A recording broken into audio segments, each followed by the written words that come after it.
G'day sports fans, Mitch Rodd here and welcome back to State of Play, returning after a couple of weeks in hiatus. And here is all the sporting news from around the traps.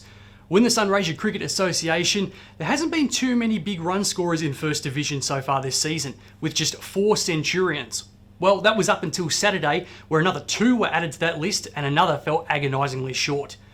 Workers goal coach Adam Thompson scored a magnificent 143.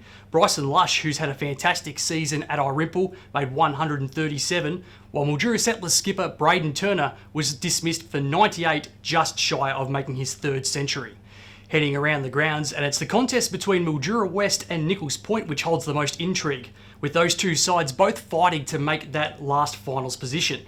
And at the John Hall Oval, Nichols Point were put into bat first by the hosts, and were knocked over for 133, with Aaron Feroz, the English import for West, taking 6 wickets while also affecting a run-out, while Kaushik Afale and Glenn Brisden for Nichols Point both made handy scores. In reply, however, Mildura West are already 2 wickets down, and Sean Matthews was the man who did the damage, taking 2 for none from his 2 overs. Certainly going to be a very important contest coming up this Saturday to see who is more likely to play finals. Jesse McGinty added a handy 31, while Bevan Wade led the wicket taking for the Blues with 3 for 53. Irimple are in a dominant position against Moorabool South after declaring at 6 for 288, thanks to Lush lashing out, as well as Dan Coughlin making 85. Big man Chase Stone then ripped through the Moorabool South top order, taking 3 for 24, as the Saints are now precariously placed at 4 for 32, heading into the final week of the game this Saturday. And despite Braden Turner missing out on triple figures, Mildura Settlers are in a strong position against Mildura East. Mark Cleary and Shayavas Keogh also made 30s on the way to a total of 254, while Jaden Hunt took 4 wickets for Mildura East, who are now batting and precariously placed at 2 for 19.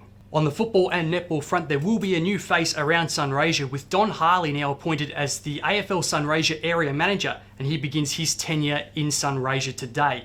Now, his role will encompass the Sunraysia Football and Netball League, the Mildura Football League, Mildura Netball Association, and also the Sunraysia Women's Football League.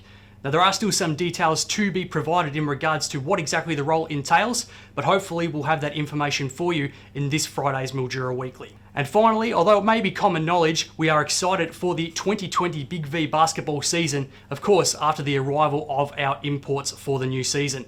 Alicia Lovett made the statisticians work overtime in her MVP year last season, and she is back again for the Mildura Lady Heat in the Division 1 competition, while Chris Carter, a 205cm forward who's probably a similar height to Mount Kilimanjaro, has come in for the Mildura Heat in their Division 2 title chase. The season will begin with a doubleheader at the Toyota Hothouse on Saturday, March 14.